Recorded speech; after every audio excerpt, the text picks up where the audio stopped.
Hi there, Damien here, public speaking and performance coach, bringing you public speaking tips to help you overcome your nerves. When we experience public speaking fear, one of the most effective ways to cull some of that anxiety is to use our senses. What's happening in public speaking fear is that our mind is going into an imaginary future, and it is creating a lot of anxiety as it conjures up images of a fearful future of our speech or presentation going wrong. One of the quickest ways to just bring ourselves back to the present moment is to use our senses.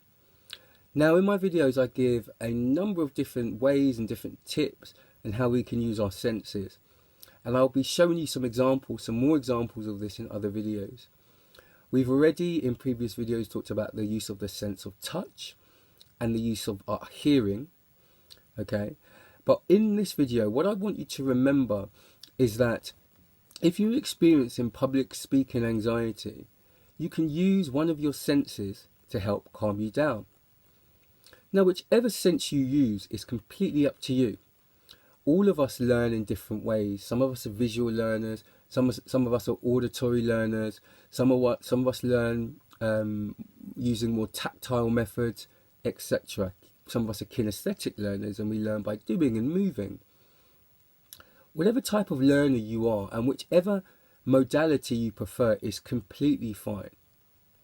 But just remember that if you're feeling public speaking anxiety about a lecture that you have to give, or a talk, or a play that you have to be in, or a musical song that you have to sing, the senses can help you.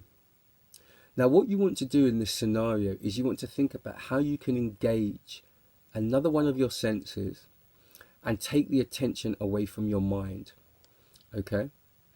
So, our senses are our sense of sight, our sense of seeing, our sense of smell, our sense of hearing, our sense of taste, and our sense of touch.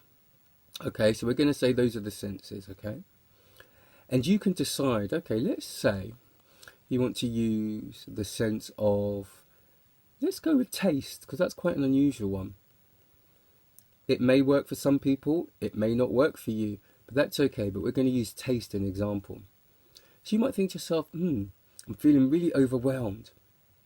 What can I do to engage one of my senses and change the focus? Now, you may take something that really has a positive effect, or certainly a strong effect on your sense of taste. You might take a quick sip of lemon juice, for example, and it might be very sour. Or you might take something that's slightly sweet, and that might be comforting. Some people take something that's bitter. Okay, what you're doing is you're diverting your attention again away from the mind, away from the fearful images that the mind is creating, and you're putting your focus somewhere else. Now, if you take a bite of a lemon, for example, and I'm not necessarily recommending that, but there's no way that your attention just doesn't go to that lemon. No matter what you do, no matter what you're thinking, all of your attention goes to that lemon. Okay? Now, that may not last for very long, but it may just be enough to sort of jolt you out of panic. Okay? The same is true with the sense of smell. This is why when people are feeling faint or they're feeling dizzy, people will use smelling salts. Okay, it's the same principle. It's diverting all the attention to something that smells really strong. Okay, and it's focusing the senses right on the nose. So I just want you to have a think how you can use the senses to help alleviate some of your public speaking anxiety. Now, the most common sense that we use is the sense of touch, feeling something comforting, and the sense of hearing, listening.